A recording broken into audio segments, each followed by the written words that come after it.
paz do Senhor? Amém. Amém, meus queridos. Muita saudade, aí eu fico longe da igreja, fico muito saudade dos irmãos, né? Trabalhando aí, a gente tem que trabalhar, tem que estar trabalhando, cada um tem o seu emprego, e é justamente disso que eu quero falar com vocês hoje, querido, daquilo que eu vi muito lá onde eu estava trabalhando, porque era uma feira e tinha muitas pessoas lá trabalhando comigo, e eu quero meditar hoje justamente sobre isso, sobre a questão do trabalho.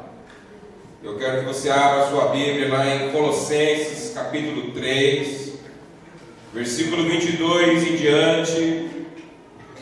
Amém? Colossenses capítulo 3, versículo 22 em diante. Vamos ler e entender, querido, o que é servir a Deus, como nós servimos ao Senhor, né? Como nós podemos servir a Deus no nosso trabalho.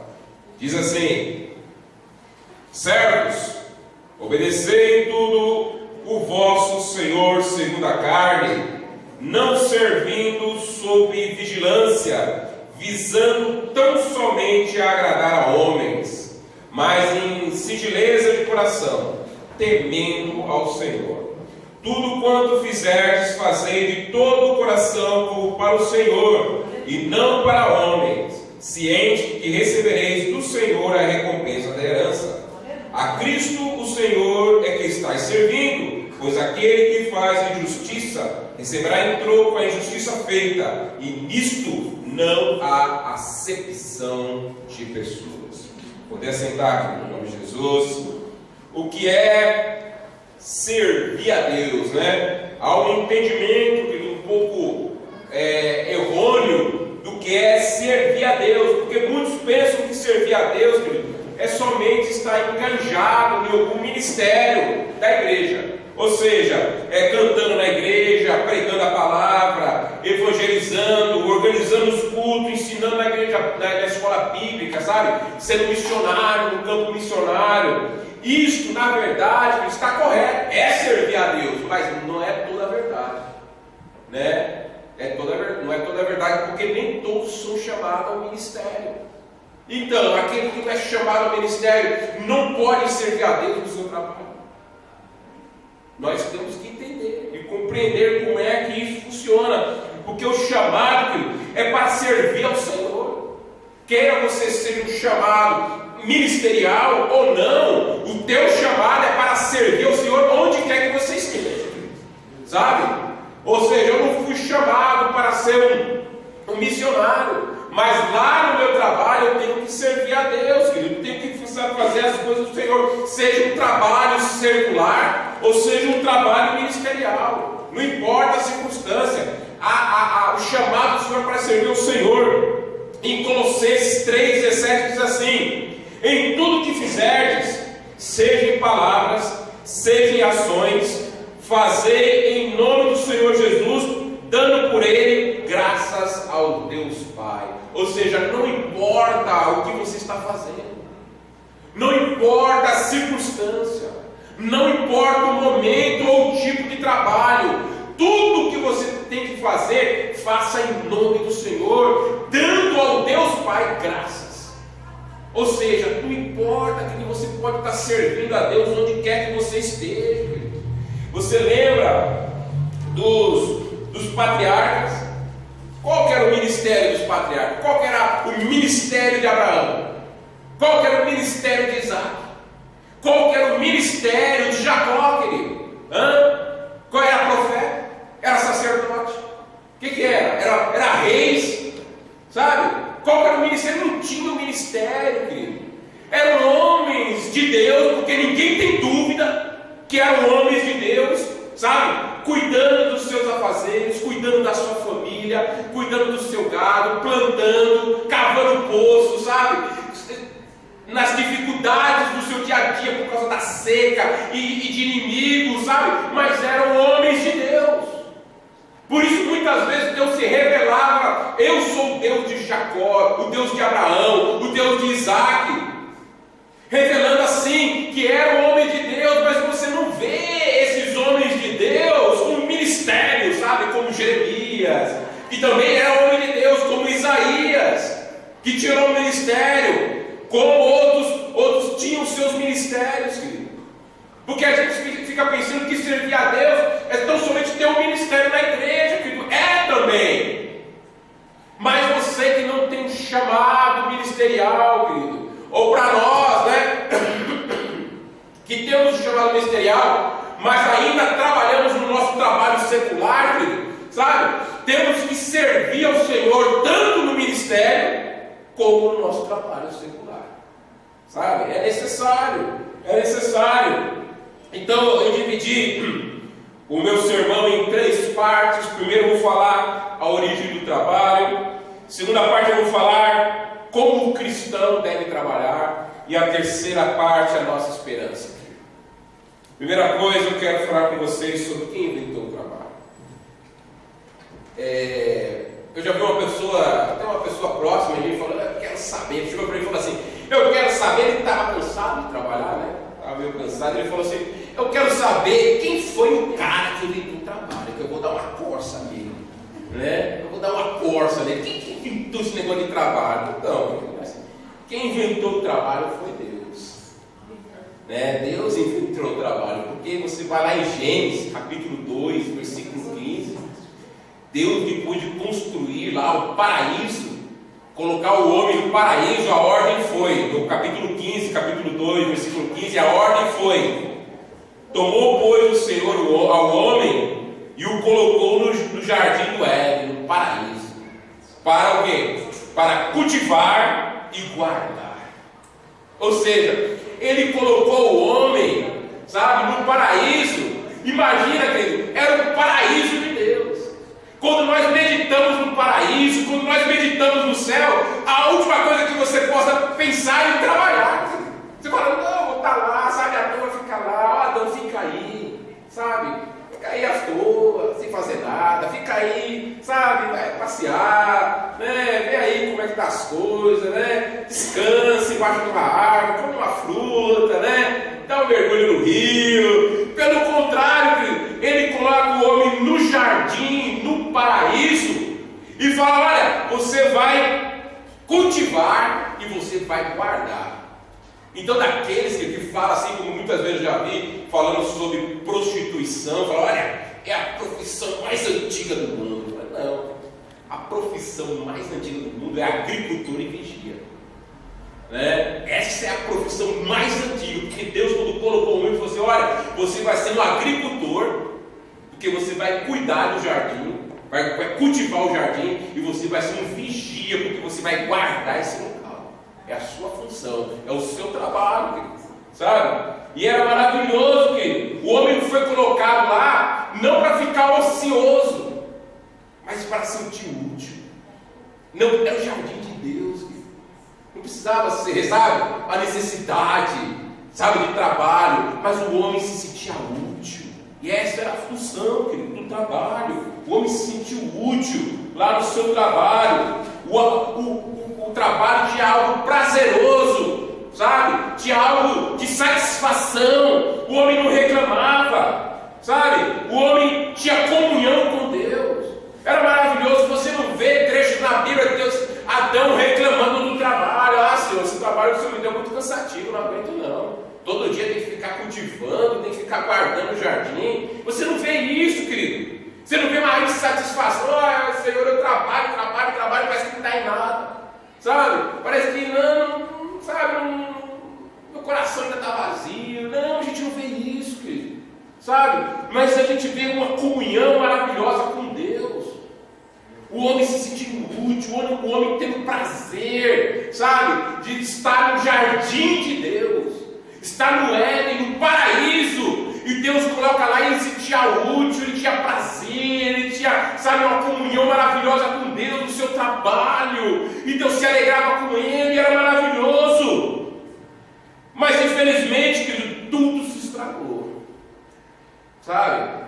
Tudo aquilo que tinha do prazer do trabalho se perdeu. Por isso que você vê hoje tantas coisas que às vezes você se pega nessa mesma situação, porque em Gênesis capítulo 3, versículo 17, o Senhor fala assim para Adão: e Adão disse: visto que atentaste à voz da tua mulher, e comeste a árvore que eu te ordenara não comesse, maldita é a terra por tua causa, em fadigas obterá dela o sustento durante os dias da tua vida.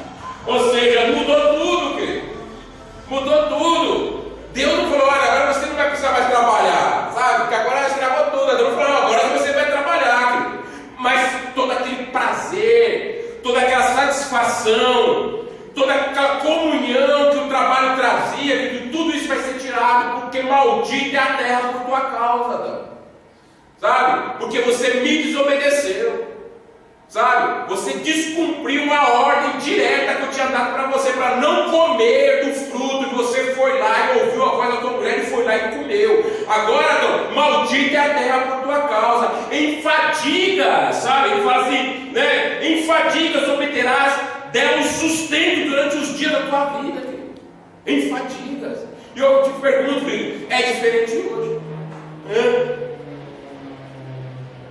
Todo trabalho, agora parece tudo uma fadiga, uma luta para trabalhar.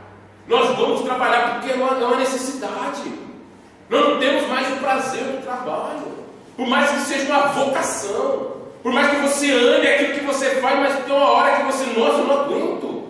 Sabe? Porque é uma insatisfação no coração. Porque parece que você não sai do lugar. Você trabalha e você coloca o teu coração no trabalho de tal maneira que você está esperando uma satisfação no coração, mas quando chega aquilo não satisfaz a sua vida.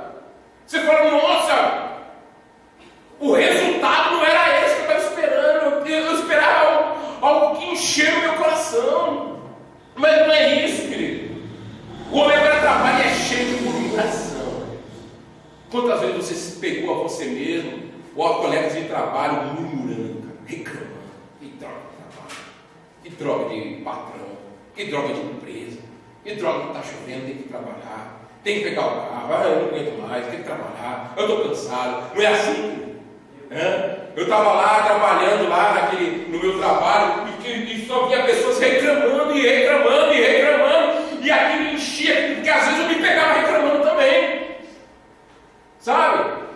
Porque as pessoas começam a reclamar, tudo não satisfaz, mas esse trabalho, mas eu tenho que estar aqui por uma necessidade, mas isso é horrível estar aqui.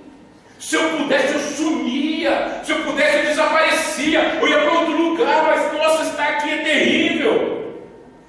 E com esse chefe ainda, e com essa empresa ainda, sabe? Tudo é motivo de reclamar. Muda uma situação, muda uma circunstância, e o nosso coração se enche, sabe? De murmúrio que vem lá do nosso coração. A gente procura alguém para falar alguma coisa. É maior do que a gente, sabe? É uma insatisfação tão grande. Porque nós trabalhamos, querido. E o trabalho hoje ou produz frustração ou produz orgulho. Antes de produzir a gratidão, né? Obrigado, porque Deus me colocou aqui para eu ser útil, né? Estou aqui cultivando, estou aqui guardando, né? Mas eu sou útil para o Senhor. Olha que maravilha. Mas pelo contrário, ele produz frustração, porque nós ficamos frustrados. Eu pensei que ia trazer algo, sabe? Eu trabalhei e eu pensei que havia um reconhecimento de alguma parte, não vi nada. Ou acontece algo que você se enche de orgulho, porque está vendo? É o meu trabalho. Eu trabalhei mais do que todo mundo, por isso, sabe? Eu sou melhor do que todo mundo aí, eu mereço isso. E você se acha melhor do que as outras pessoas. E aí se esquece da graça, da misericórdia do Senhor, sabe? De te abençoar, e nós esquecemos que tudo vem da mão de Deus. Nosso coração não enche mais por causa do pecado, filho.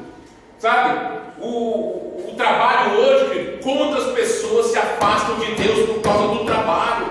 Perdemos a nossa comunhão com Deus, porque vem aquela dizer: eu tenho que trabalhar, não posso para a igreja no outro dia, e daqui a pouco, querido, você não vem mais para a igreja porque você tem que trabalhar. comentando até na escola bíblica, querido, que o domingo, onde poucas pessoas, poucas profissões trabalhavam no domingo, hoje, querido, é ao contrário. É difícil você encontrar uma profissão que não trabalha no domingo. Sabe? Domingo que era consagrado ao Senhor. Domingo que é o descanso do Senhor, onde você buscava a face de Deus, onde você se preparava para adorar, para buscar o Senhor, porque a palavra domingo quer dizer dia do Senhor. E agora o dia do Senhor é o dia do trabalho, querido. Onde nós temos que trabalhar,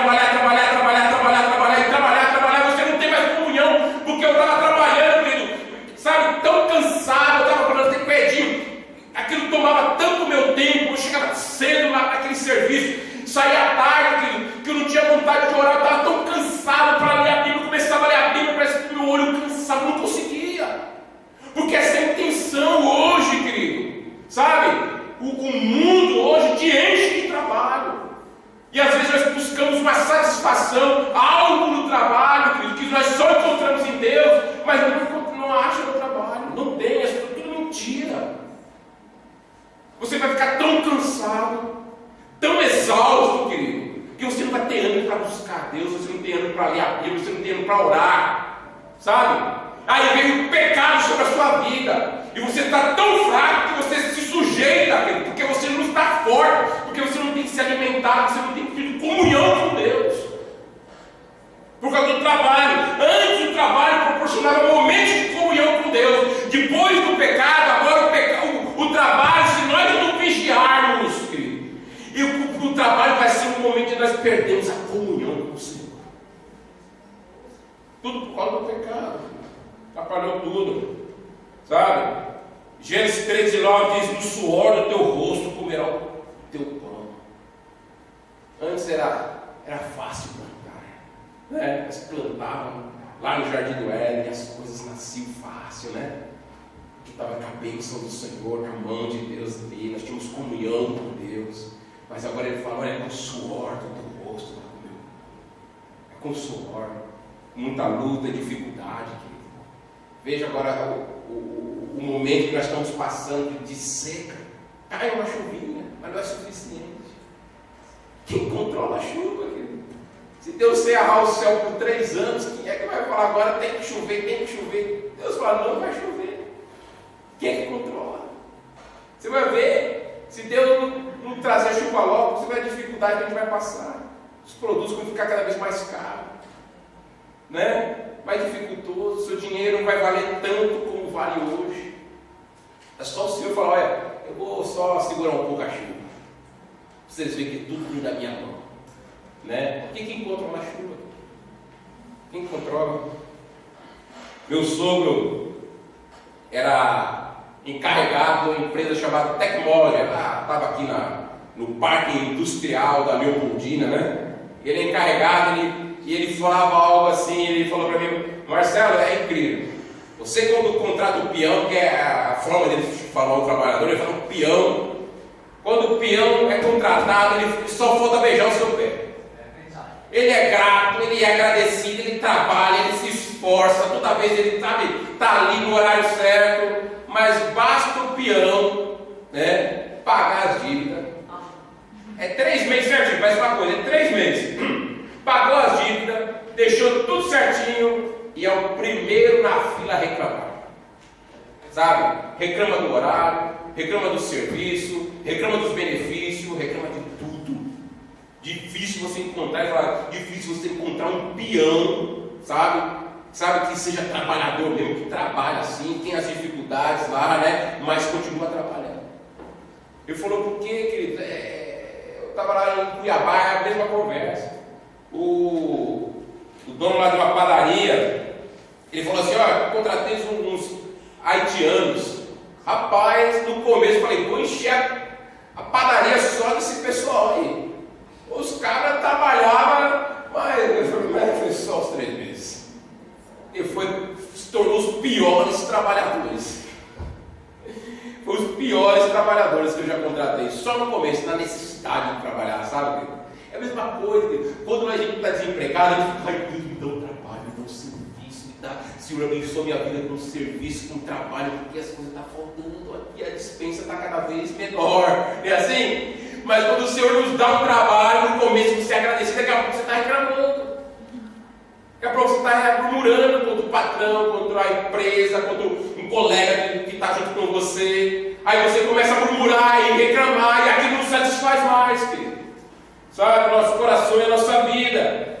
Por isso a Bíblia nos ensina, querido, como nós devemos trabalhar. Você que foi salvo, você que pertence a Deus, você que foi remido no sangue do Cordeiro, querido, você pode viver um outro tipo de trabalho.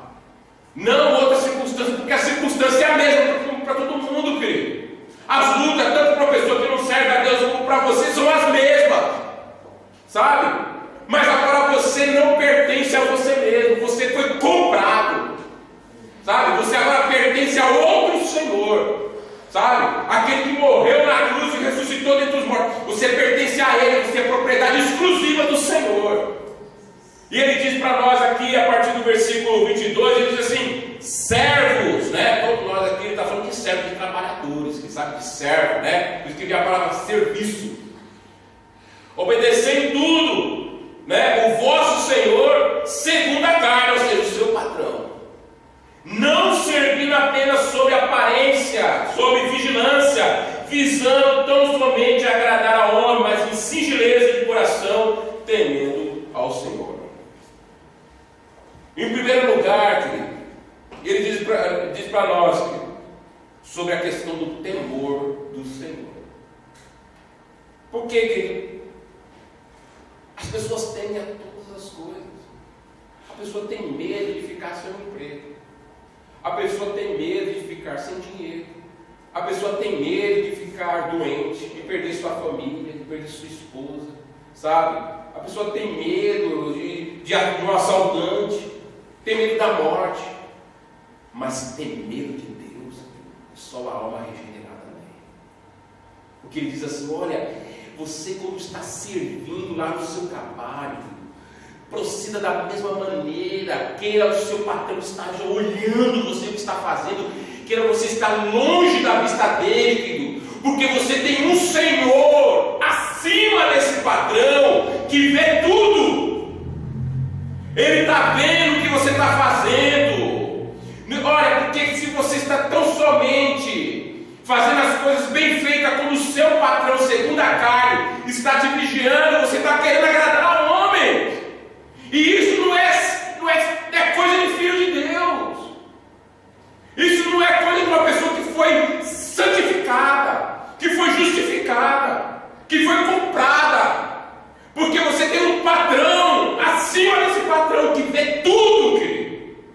Que está vendo o que você está fazendo, quer você esteja lá dentro da empresa ou fora da empresa. O patrão está vendo tudo o que você está fazendo. E por isso ele fala: tema esse patrão. Morra de medo desse patrão, querido. Ele está vendo o que você está fazendo, sabe? Se você está juntando lá com a turma da murmuração, que você está juntando com outras pessoas falando: olha, está vendo que não vai adiantar mesmo nada, então vamos fazer tudo de qualquer jeito. Ninguém valoriza nós mesmo, ninguém liga pra gente, ninguém se importa, vamos fazer o que a gente quer, sabe? E você está ali concordando com pessoas assim, querido, sabe? Porque você tem um patrão que vê todas as coisas, vê até as intenções do seu coração, querido. Que a palavra nem saiu da sua boca, mas ele conhece cada palavra, sabe? Lá fora da vista do seu patrão segundo a carne, querido, onde a gente, sabe, gasta o nosso tempo sem trabalhar, porque o patrão está pagando por um determinado tempo. Deus, o nosso patrão, está vendo o que você está fazendo.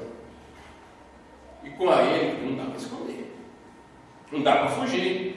E ele fala então para nós, querido, sabe, seja obediente.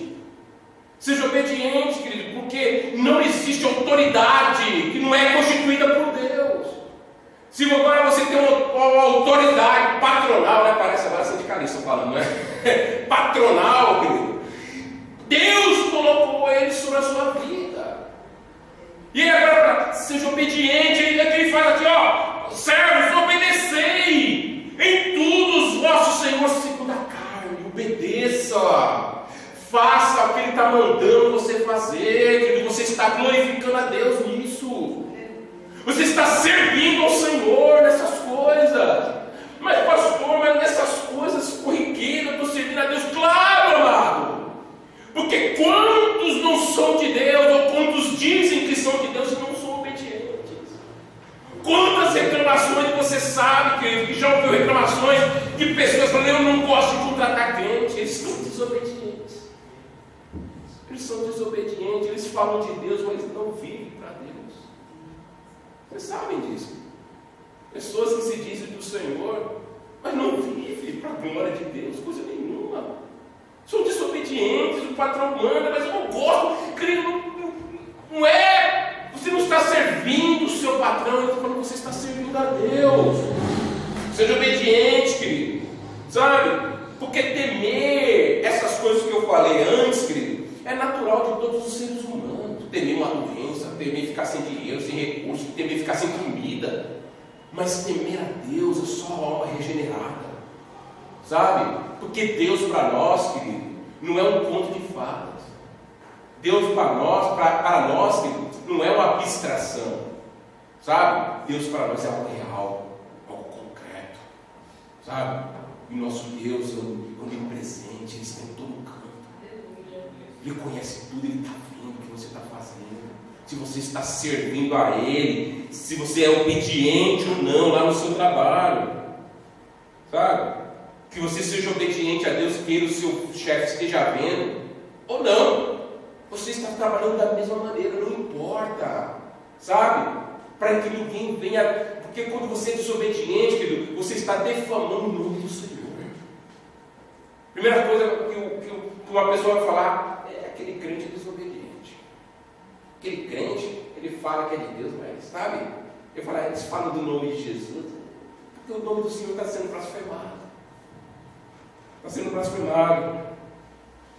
Então temos que fazer a vontade do Senhor, sabe? A ordem é para nós temermos ao Senhor, sabe? Não se esqueça, Deus está vendo tudo. Deus está vendo, querido. Não só você, mas como o seu patrão. Se ele está sendo injusto com você, Deus está vendo, querido. Sabe? Mas se você está sendo injusto, Deus está vendo também. Sabe? Deus olha todas as coisas. Da parte de Deus, querido, não vem justiça. Não vem justiça. Deus paga corretamente. Ou Deus vai dar graça, ou Deus vai dar justiça, mas nunca injustiça. Se o seu patrão está te roubando, querido, de alguma maneira, Deus está vendo. Agora, se você está roubando o seu patrão nas horas, ou qualquer outra coisa, querido, Deus está vendo também.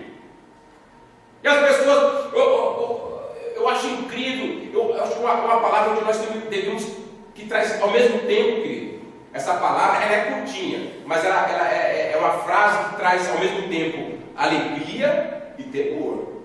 Ou seja, a frase é o seguinte: Deus é fiel. Enche meu coração de medo, mas enche meu coração de alegria também. Sabe? Porque Deus é fiel para cumprir suas promessas, mas Deus é fiel para cumprir suas ameaças também. A palavra do Senhor, ele diz assim: Deus é poderoso, Deus tem força, ele está falando para um rei, para fazer você cair ou vencer. Ele pode todas as coisas, sabe? Por isso em Colossenses, capítulo 3, 23, ele diz assim: tudo o que fizerdes, fazei de todo o coração para o Senhor, e não para homens. Está vendo? Ele fala: em tudo que você fizer, sabe? Você está lá no seu trabalho, está lá fazendo alguma coisa, a nossa motivação é outra, querido. Enquanto a motivação dos seus colegas de trabalho é o dinheiro, sabe? Será que eu vou ser pago por isso? Será que eu vou ser remunerado por aquilo que eu estou fazendo? A tua motivação é outra. Ele fala assim para nós: olha, tudo quanto fizeres, fazer de todo o coração, como para o Senhor e não para homens. Faça de todo o teu coração, querido. Aquilo que teu patrão colocou na tua mão, faça de todo o teu coração. É nossa motivação, querido. Nós estamos para o Senhor que eu estou fazendo.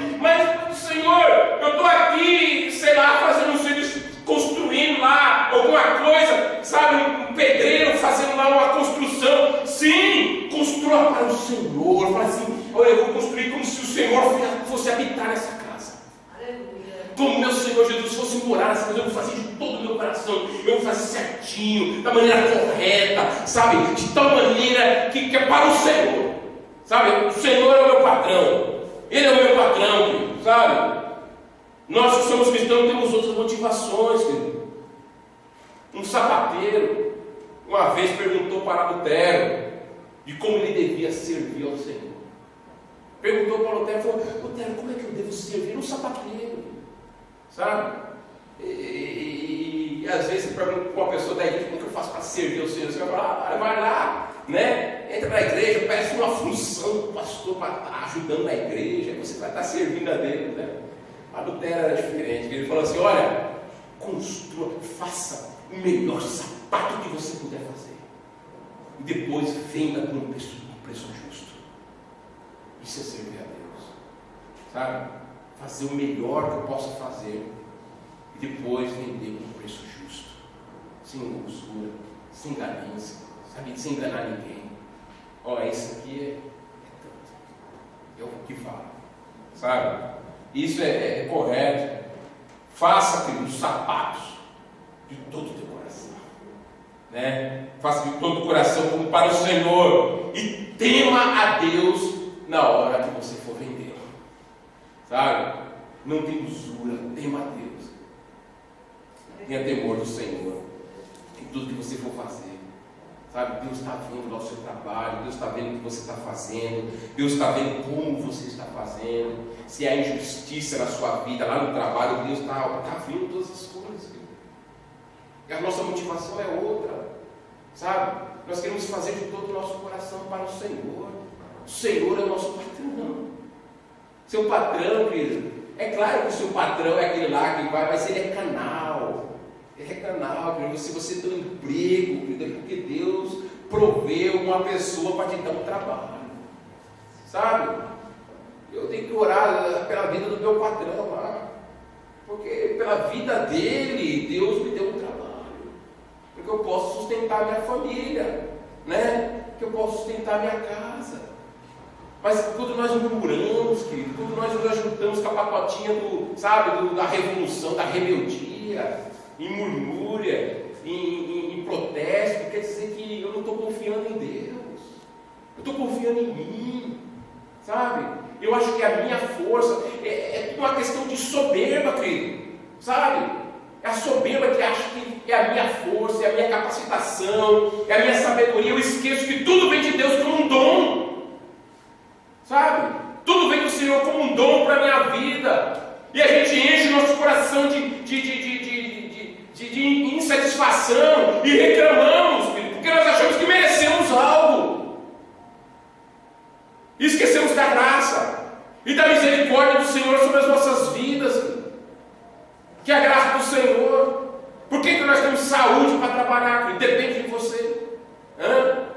Porque você tem saúde e outra pessoa vive doente. O que você faz porque é assim? Você vai falar: não sei. É a graça de Deus, filho. Porque quando vem a doença nos derruba, a gente não tem como reagir. Não é verdade? Quantas pessoas hoje vivem doentes, na cama, não conseguem trabalhar? Naquela época, poucos anos atrás, um aleijado, uma pessoa que tinha uma deficiência, tinha que depender de esmola mesmo. O sistema de previdência social não funcionava. Era totalmente dependente, sabe, de outros que ajudem, porque não podia trabalhar, né? Hoje está melhor, porque está melhor, porque a graça de Deus, misericórdia. Hoje nós moramos num país. Você mora nesse país por quê? Porque você nasceu aqui. Mas quem determinou que você ia nascer aqui? Você podia nascer lá nos Estados Unidos. Lá não tem previdência, não, sabe? Lá, se você não tem dinheiro, você não vai para médico, não. A medicina é de ponta. Vai para quem pode pagar. Muitos americanos, eles sabem quando eles vão se tratar, quando eles não têm dinheiro? Em Cuba. Que de Cuba é de graça. Cuba é de graça. Não é ironia? Não é ironia? Mas é assim, querido. Porque nós achamos que nós temos força, que o trabalho foi uma conquista minha, sabe? Nós esquecemos da graça, da misericórdia do Senhor. Porque se Deus fechar todas as portas, querido, e você não consegue um trabalho sequer, Cara, você vai fazer o quê? Você tem sabedoria, você tem força, tem saúde, mas você não consegue nenhum trabalho, né? Você não consegue nenhuma porta. Nossa, eu não consigo trabalho. Meu primo, ele saiu do banco, ele ficou aí quase 2 anos sem trabalhar. E ele falou, eu vou trabalhar. Ele falava assim para mim, Marcelo, eu vou trabalhar em qualquer lugar, eu preciso trabalhar, eu não aguento mais ficar em casa. Aí faz 1 ano que ele está trabalhando. Estou eu lá pegando carona com ele no carro, e sabe o que ele está fazendo? Esse emprego, não aguento mais. Não aguento mais, sou folgado, sou isso, sou aquilo.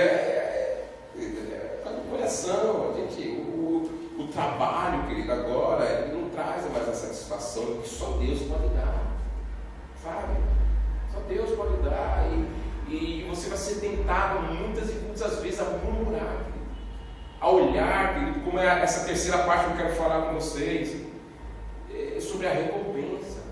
Você vai olhar demasiadamente, querido, para o homem, sabe? Porque no capítulo 24 diz assim, o versículo 24: ciente que recebereis do Senhor a recompensa da herança. A Cristo, o Senhor, é que estáis servindo, pois aquele que faz injustiça receberá em troca a injustiça feita, e nisso não há recepção do Senhor. De onde vem a nossa recompensa? De onde nós esperamos a recompensa? Muitas vezes é nisso que vem a frustração, é nisso que Jesus quer que nós tiramos os olhos, no homem, para que você pare de esperar no homem, tanto no outro como em você mesmo. Deus está falando para nós: pare de olhar para você mesmo e pare de olhar demasiadamente para o outro. A recompensa vem do Senhor sobre as nossas vidas. Aleluia. Não vem de homem nenhum. Você está esperando demasiadamente no homem, por isso você está frustrado.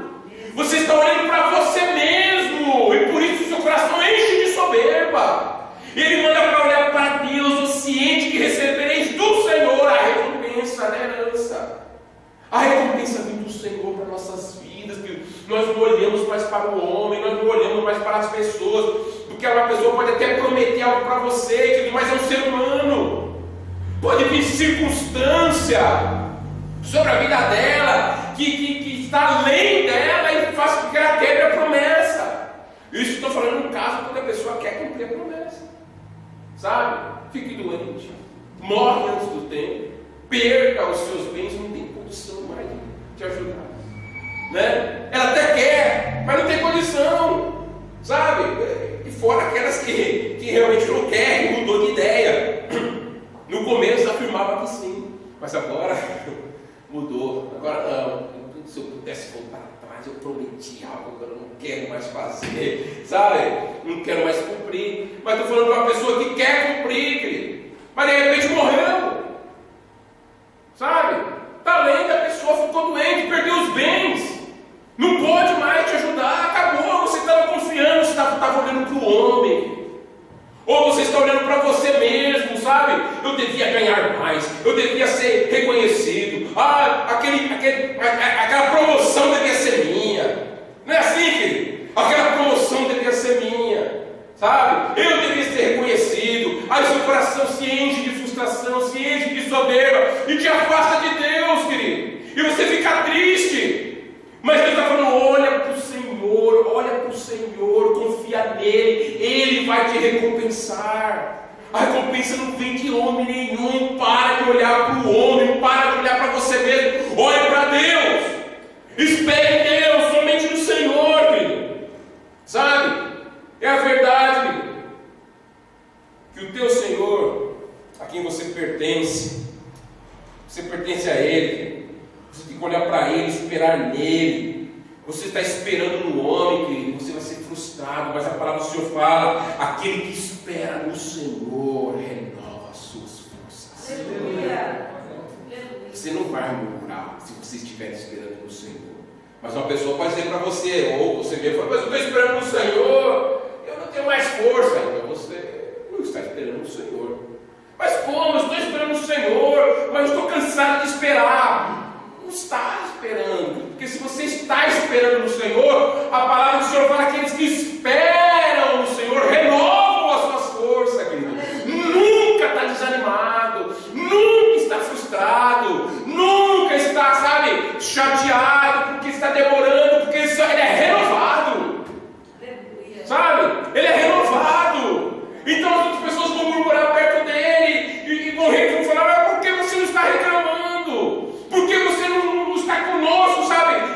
Bloqueado também. Ele vai falar assim: porque eu estou esperando em Deus. E quem espera em Deus é renovado, as suas forças são renovadas. Aleluia. Sabe? Eu não vou ficar juntamente com vocês, porque eu tenho uma esperança, eu tenho uma motivação, e ela é interna, querido. A nossa motivação flui de dentro de nós, porque nós temos o Espírito Santo de Deus que testifica no nosso coração que nós somos filhos de Deus, que Deus vai cumprir as suas promessas para as nossas vidas. Isso é maravilhoso. Isso vai encher o nosso coração de alegria, senão outra coisa vai encher o teu coração de frustração, orgulho, murmuração, insatisfação e uma total perda de comunhão com Deus. Porque você está esperando no homem, você está esperando em você mesmo, sabe? Mas de repente você fica doente, querido. E a mulher hoje, minha esposa amada, ela falou comigo: hoje, esse mês aqui, minha chefe deu 10 extras para mim. Nossa, eu vou conseguir pagar todas as minhas dívidas, né? Vou pegar as extras, vou conseguir pagar. Aí de repente, sabe, vamos ver que é forte, querido. Ela acorda de manhã, olha para mim, o olho está desse tamanho, cheio de conjuntivite. Ficou em casa 10 dias. Ela falou: eu perdi minhas extras. Eu falei: é casa. Você vê, querido?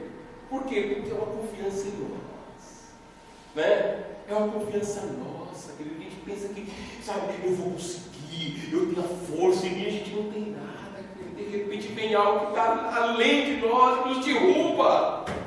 Porque nós estamos confiando, a gente esquece desse texto e esquecemos de ler: ciente de que recebereis do Senhor a recompensa da herança.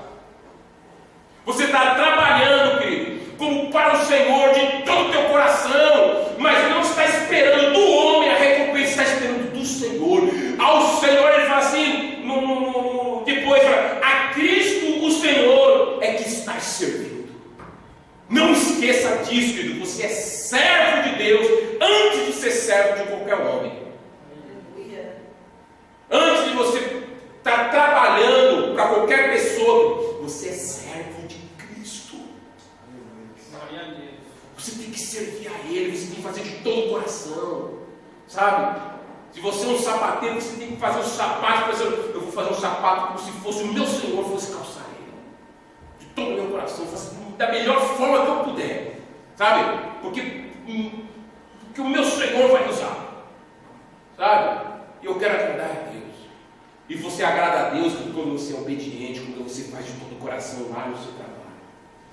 Você não sabe como você glorifica a Deus na sua obediência, na sua sinceridade. Ele fala aqui, visando não somente agradar a homens, lá no versículo 22, mas em singeleza de coração, sabe? Sinceridade e honestidade.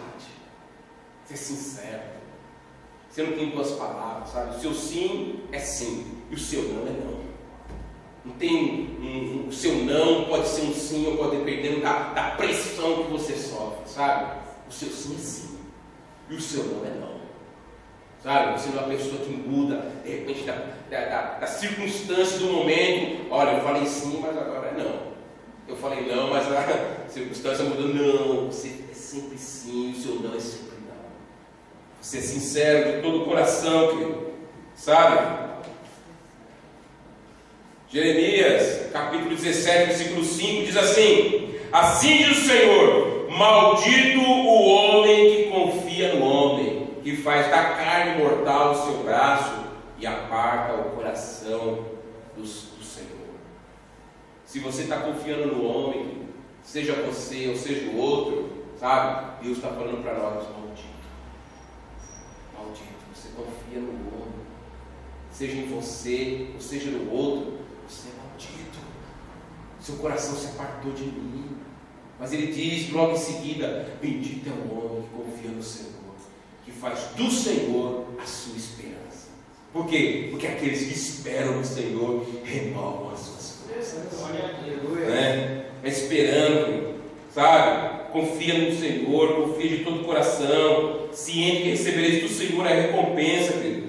A força, a saúde, a sabedoria, o trabalho, tudo vem do Senhor. E ele diz que recebereis do Senhor a recompensa da herança, querido. Isso é maravilhoso, sabe? Maravilhoso da parte de Deus. Se você está esperando em Deus, querido, você vai receber, sabe? Mas se você está esperando o homem, você vai ficar frustrado e orgulhoso. Você vai ficar, seu coração vai se apartar de Deus. Deus vai cumprir as suas promessas. Ele cumpre, querido. Olha, querido, a gente tem que olhar para a vida, olhar na Bíblia e ver qual era a motivação de José lá no Egito, querido. Ele era um escravo. Um moço de 17 anos vendido pelos seus irmãos. Ele podia estar cheio de traumas, né? Como hoje a nossa geração fala do jovem. É tudo trauma, né? É tudo trauma, é tudo síndrome, sabe? É tudo assim, o jovem, né? E uma pessoa que podia ter mais trauma e mais síndrome era José no Egito. Vendido como escravo pelos seus irmãos, longe de casa, um garoto, sabe? E a gente vê ele trabalhando na casa de Potifar, com honestidade, trabalhando com sigileza, servindo o seu Senhor lá na casa dele. E depois lá no cárcere, querido, novamente ele falou: não, aqui eu não vou servir nada, eu vou fazer ficar deitado, sabe? Eu não vou ficar fazendo coisa nenhuma. E fala que ele trabalhava no cárcere. Qual era a motivação de José? Que fazia aquele rapaz levantar todo dia, sabe? O que fazia ele toda manhã se levantar? Quais as motivações dele numa prisão? Um escravo preso, querido. Qual era a motivação de José senão do Senhor? Ele sabia que a recompensa era do Senhor. Ele sabia que não podia receber nada da mão do homem, que a recompensa dele vinha do Senhor. É por isso que ele acordava todas as manhãs. É por isso que ele tinha motivação e trabalhava de todo o coração, como o texto está dizendo, querido. Sabe? Tudo que fizer, ele fazia de todo o coração como para o Senhor e não para homens. Era assim a vida de José lá no Egito. E nós, querido, não estamos em cárcere nenhum, porque nós não vamos viver dessa maneira. Porque nós vamos viver de todo o coração esperando a recompensa do Senhor sobre as nossas vidas. Aleluia. Né? 1 Coríntios, capítulo 15, versículo 58 diz assim: portanto, meus amados irmãos, sedes firmes, inabaláveis e sempre abundante, aonde? Na obra do Senhor.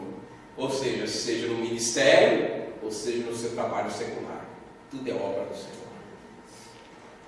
Sabendo que no Senhor, se você está esperando no Senhor, o vosso trabalho não é vão. Aleluia. Tudo vai ter um resultado.